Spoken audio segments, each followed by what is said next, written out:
नमस्कार संपूर्ण किचन रे आपण मानक पुणी थरे बहुत बहुत स्वागत। पोहोला माछ प्राय समस्त अति प्रिय होता है। आम आज से पोहोला माछर बेसर बनैबा। ये तो प्राय समस्त बनाऊे आ समस्त प्रोसेस जहाँ भी टिके टिके अलग थी। गोटे थर मो प्रोसेस रे बनातु देखिए बहुत टेस्ट लगे। आउ आम आज बिना आलू रे बनैबा पूरा सुखा सुखा करके पानी बिल्कुल भी रखबानी। यही माछ बेसर आपण पखाला गरम सबुतिर खाई परिबे बहुत ही बढ़िया लगे पूरा गाँ स्टाइल सोरिष मसला देकी। आउ एठी मो छोट पोहला नहीं मते छोट छोट पोहलाटा बेसी भल लगे तो तेणुक ये नहीं हाफ केजी पोहला माछ आसला। आउ मो हजबैंड को यही बड़ बड़ पोहला भल लगे सेटा बहुत बड़ थाए से कड़े जगह धरेनि से 2 पीस कर नहीं आसते। तो फास्ट मो माछ सबको भल से बाछि बुझिकी भल से धोई देछि पूरा 5-6 धुआ कि 8 धुआ खंड करिछि। भल से धोई नेबे पूरा क्लीन करदेवे। से मु गोटे चामच हलदी गुंड नहीं स्वाद अनुजाई लुण देछि ताको भल से गोले नेली। एबे मु गैस रे गोटे कड़ाई बसई नउछि। कड़ाई गरम हैला परे मु किछि सोरिष तेल दउछि। आपण निश्चय सोरिष तेल रे बनैबे तार बहुत ही टेस्ट भल आसे। तो तेल देई साइला परे मु कड़ाई को टिके एपट सेपट भल से कर दिए काहे चारिकर तेल लागी गले आ माछ लागिबनी कड़ाई रे सेथि लागी तो भल से गरम करके एठी माछ देबे नहले माछ लागी जिवो काले तळो। तापरे मु एठी माछ को सब साइज कर देई दउछि। देला परे टिके हेला परे मु एठी नोटौछि।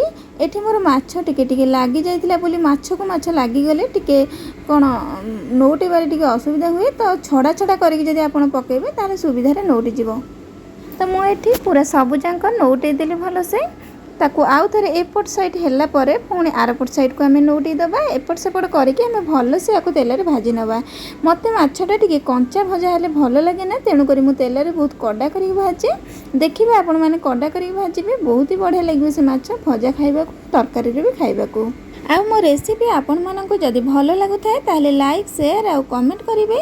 आ जदि मो चैनल नुआ थिबे ताहले सब्सक्राइब करके पाखरे थिबा बेल आइकन को प्रेस करिवे जहाँ द्वारा कि मु जेउ भी रेसिपी अपलोड करिवे आपण मानक सर्वप्रथम तार नोटिफिकेशन जीवो जहाँ द्वारा आपण रेसिपीटी देखि परिवे। तो एठी गोटे भारी माछ हमर हेई गलानी मु ताऊ काढी नउची। काढी कि आउ जहाँ भी माछ रहिला ताकू आमे भाजी नबा सेमिति कड़ा करके भाजी नबा। रेसिपी देखिला परे आपनकर जहाँ भी डाउट हो मते कमेंट सेक्शन में निश्चय पचारि परिबे। एठी मु सब जांक माछ को भाजी नैची देखंतु। माछ को साइड रे रखिबा। एबे हम मसला प्रस्तुत करिबा। मसला पाई मु एठी गोटे पियाज को काटिकी नै जाईची छोट खंडे अदा को एमती छोट छोट काटिकी नैची आ गोटे रसुण रो टिके कम पकेइची आ एठी सोरिष 1.5 चामच रो देइची आ गोटे चामच रो टिके कम जीरा नैची। एठी शुक्ला लंका भी आपण देई परिबे किंतु मो बाहर कंचा लंका बहुत थिला तो सेते लागि मु कंचा लंका दीटा देइची। आउ टमाटो मु गोटे नैची फाळे मसला रे पकेबी आ फाळे तरकारी रे पकेबी। तो मु ए मसला को सब बेले धोई कि निए तो आको सब धोई कि नै जाईची आ टमाटो भी सेतरे दे देली। गोटे छोट ग्लास रे ग्लास पानी देके पूरा चिकन करके ग्राइंडिंग करि आनली। तो देखंतु एबे ताको गोटे जगह को काढी नै रखिबा। आ से ग्राइंडर गिना को टिके धोई कि मु पानी दे देइची। आ जो कड़ाई रे आमे माछ भाजी थिले सेतरे आ टिके तेल देकी तेल थिला तो आ अल्प टिके तेल देकी सेतरे तेजपत्र गोटे आ जो टमाटो आमे रखिथिले से टमाटो को देकी टिके भाजी नबा सॉफ्ट होला पर्यंत टिके भाजी नबा। तापर आमे गुंड मसला पकेइबा। टमाटो टिके हेला परे मु एठी हाफ चामच रो हळदी गुंड हाफ चामच रो लंका गुंड आउ स्वाद अनुसार लुण देइची। लंका आमे बाटी थिले लंका गुंडटा आपण देखिकी देबे आपण जे हिसाब रे राग खाइबे किंबा आपण एठी कलर पई काश्मीर रेड चिली पाउडर दे परिबे। तो टिके मिक्स करि नै कि एठी आमे मसला को ढाली देबा। मसला को ढाली कि से जो जगह रे रखिथिले मसला ताको भी धोई कि टिके पानी दे देली। एबे भलो से मिसै नै कि घोड़े नबा। गैस रो फ्लेम को एठी लो टू मीडियम रे रखिबे। मु रखिकी एठी 5-6 मिनिट परे आपण मानकु देखौची। देखंतु केते बढ़िया कलर आसीची आ पानी भी पूरा सुखी जाइची। एबे आमे आकु न घोड़े कि एबे आमे कसिबा। तो एमिति आउ 5-7 मिनिट पई कि मीडियम फ्लेम रे कसिबा जे पर्यंत मसला रू पानी न छाड़ीची पूरा शुक्ला हबा जाए आमे कसी नबा। भल से कसिले तरकारी बहुत बढ़िया टेस्ट आसे। तो किछि लोक भाबंती कि सोरिष मसला कसिले पिता लगे किंतु सेमिति बिल्कुल भी नुहे। मु सब बेले एमिति ही कसिकी पानी दिए बिल्कुल भी पिता लागेनी। एमिति टिके बेसी कसिले ही हमर तरकारी टेस्टटा आसे भल।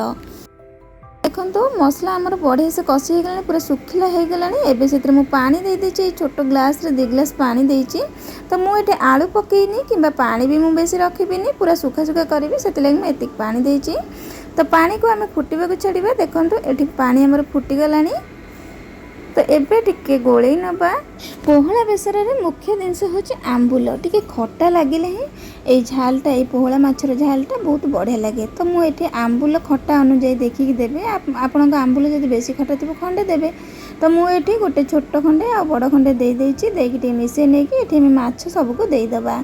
माछ सबको दे सारा पर गैस को पूरा हाई फ्लेम करदेवे। हाई फ्लेम रे मु पूरा ये घोड़े नहीं घोरणी को अधा घोरा करके 4-5 मिनट पे फुटवा छाड़ी। तो देखो ये केते पानी भी मरीगलानी आ माछ भी भल से फुटीगलानी तरकारी आमर। एबे माछ को आउ टिके एपट सेपट कर नौटे नबा। माछ बेसर फुटिक ये केते पानी मरीगलानी, आउ मसला भी केते बहलिया हो गलानी। एबे आउ आमे याको फुटेबानी, ऊपर खाली किछि धनिया पत्र देदेली। देदेकी एबे आमे गैस को बंद करदेबा। तापर एटा ठंडा हैला परे माछ बेसरटी ठंडा हैला परे भी बहुत बहलिया हो जिवो, माने पूरा सुखिला हो जिवो। तो आपण एटी मन रखिबे, जदि पूरा सुखा सुखा झाल करबा को चाहथिबे ताले एतिकी पानी रखिबे, बेसी मारिबेनी। तो एटी ठंडा हैला परे मु देखौची, देखंतु पूरा माछ अलगा आ मसला तादरे लागिछि, बिल्कुल भी झोल नाही।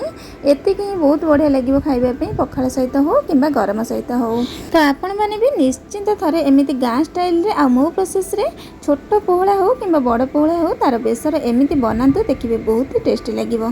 तो रेसिपी निश्चय ट्राई करंतु, केमिति लागिला टेस्ट मते कमेंट निश्चय जणांतु। तो आज पे रहिले, पुणी देखा हबो गोटे नुआ वीडियो सहित। नमस्कार, जय जगन्नाथ।